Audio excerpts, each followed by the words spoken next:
ಪರಿಚಯ ಇದ್ದಿದ್ರಿಂದ ಹಾಗಾಗಿ ನನ್ನನ್ನು ಭೇಟಿ ಮಾಡಿದ್ದಾರೆ. ಎಲ್ಲೂ ಈಲ್ಡ್ ಆಗಲ್ಲ ಅಂತ ಅದೇ ನಾನು ಪ್ರಾಮಾಣಿಕವಾಗಿ ಹೋರಾಟ ಮಾಡ್ತಿದ್ದೇನೆ. ಯಾಕಂದರೆ ಆ ಎದುರುದಾರರ ಜೊತೆಗೆ ಶಾಮೀಲಾಗಿ ಅವ್ರನ್ನ ಹಣ ಪಡ್ಕೊಂಡು ಆ ಪ್ರಕರಣದ ಕೈ ಬಿಡುವಂಥ ಮಧ್ಯದಲ್ಲಿ ಕೈ ಬಿಡುವಂಥದ್ದಾಗಲಿ ಅಥವಾ ಮುಚ್ಚಾಕೋಂಥದ್ದಾಗಲಿ ಸೊ ಯಾವುದೂ ಮಾಡಲ್ಲ. ಮತ್ತು ಆ ಎದುರೊಳಗೆ ಯಾವುದೇ ರೀತಿ ತೊಂದರೆ ಕೊಟ್ಟರು ಕೂಡ ಹಿಂದೆ ಸರಿಯಲ್ಲ. ಸೊ ಇವೆಲ್ಲವನ್ನು ಗಮನಿಸಿದ್ರಿಂದ ಅವರು ನನ್ನ ಬಂದು ಭೇಟಿ ಮಾಡಿದ್ರು. ಸೊ ಈಗ ತಾವು ಹೇಳಿದ್ರೆ ಬಗ್ಗೆ ನಂಬಿಕೆ ಇತ್ತು, ಆ ಕಾರಣಕ್ಕೋಸ್ಕರ ಬಂದು ಅಂತ ಹೇಳಿದ್ರು. ತಾವು ಹೇಳಿದ್ರೆ ತಮಗೆ ಹೋರಾಟದ ಹಿನ್ನೆಲೆ ಅಂತ ತುಂಬ ಬ್ರೀಫ್ ಆಗಿ, ತುಂಬ ಲಾಂಗ್ ಆಗಬೇಡ, ತುಂಬ ಬ್ರೀಫ್ ಆಗಿ ತಮ್ಮ ಇಂಟ್ರೊಡಕ್ಷನ್ ಹೇಳಿ. ಯಾಕಂದ್ರೆ ತಮ್ಮ ಹೋರಾಟದ ಹಾದಿ ಅಂತ ಹೇಳಿದ್ರೆ ತಮ್ಮನ್ನ ನಂಬ್ಕೊಂಡು ಸ್ನೇಹಮಯಿ ಕೃಷ್ಣರವರನ್ನು ಇಟ್ಕೊಂಡ್ರೆ ಪ್ರಕರಣಕ್ಕೆ ಒಂದು ತಾರ್ಕಿಕ ಅಂತ್ಯ ಸಿಗತ್ತೆ, ಅದಕ್ಕೊಂದು ಬಲ ಸಿಗತ್ತೆ ಅನ್ನುವಂಥ ಒಂದು ಆತ್ಮವಿಶ್ವಾಸ ಅವ್ರಿಗೆ ಮೂಡತ್ತೆ ಅಂದಾಗ ಸ್ನೇಹಮಯಿ ಕೃಷ್ಣರವರ ಹಿನ್ನೆಲೆನೂ ಕೂಡ ಏನು ಅನ್ನೋದು ಮುಖ್ಯ ಆಗ್ತದೆ.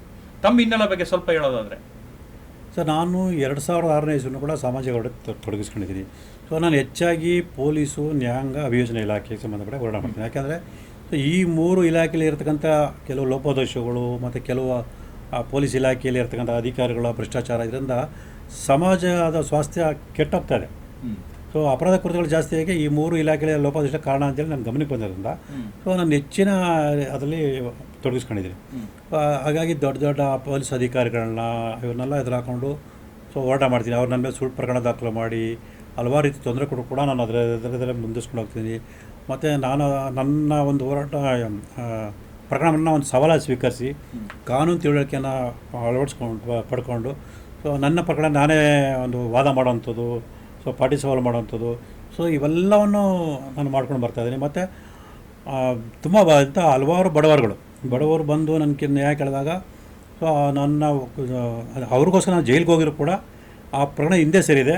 ಅವ್ರಿಗೆ ನ್ಯಾಯ ಕೊಡಿಸೋರ್ಗೂ ನಾನು ಹೋರಾಟವನ್ನು ಮುಂದುವರಿಸಿ ಅವ್ರಿಗೆ ನ್ಯಾಯ ಕೊಡಿಸಿದ್ದೀನಿ. ಸೊ ಹಲವಾರು ಪೊಲೀಸರುಗಳು ಅಮಾನತುಗೊಳಗಾಗಿದ್ದಾರೆ.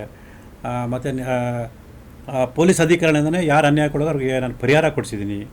ಸೊ ಇವೆಲ್ಲವನ್ನು ನನ್ನ ಇವರು ಆತ್ಮೀಯರು ಸಾಕಷ್ಟು ಜನ ಗಮನಿಸಿದ್ದಾರೆ.